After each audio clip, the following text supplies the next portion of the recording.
சகரியா அதிகாரம் 2. நான் என் கண்களை ஏறெடுத்து பார்த்தபோது, இதோ, தன் கையிலே அளவு நூல் பிடித்திருந்த ஒரு புருஷனை கண்டேன். நீர் எவ்விடத்துக்கு போகிறீர் என்று கேட்டேன். அதற்கு அவர், எருசலேமின் அகலம் இவ்வளவு என்றும் அதன் நீளம் இவ்வளவு என்றும் அறியும்படி அதை அளக்கிறதற்கு போகிறேன் என்றார். இதோ, என்னோட பேசின தூதன் புறப்பட்ட போது வேறொரு தூதன் அவரை சந்திக்கும்படி புறப்பட்டு வந்தான்.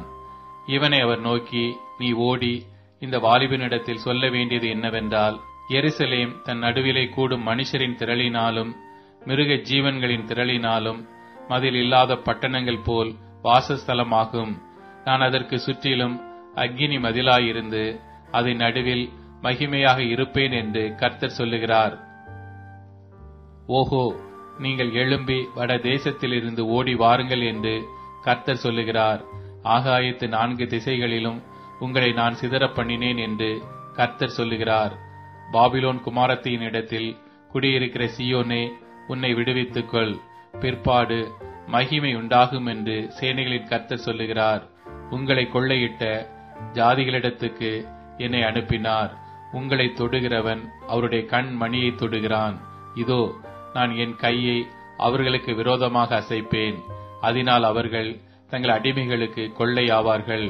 அப்பொழுது சேனைகளின் கர்த்தர் என்னை அனுப்பினார் என்று அறிவீர்கள். சீயோன் குமாரத்தியே, கெம்பீரித்து பாடு. இதோ, நான் வந்து உன் நடுவில் வாசம் பண்ணுவேன் என்று கர்த்தர் சொல்லுகிறார். அந்நாளிலே அநேகம் ஜாதிகள் கர்த்தரை சேர்ந்து என் ஜனமாவார்கள்.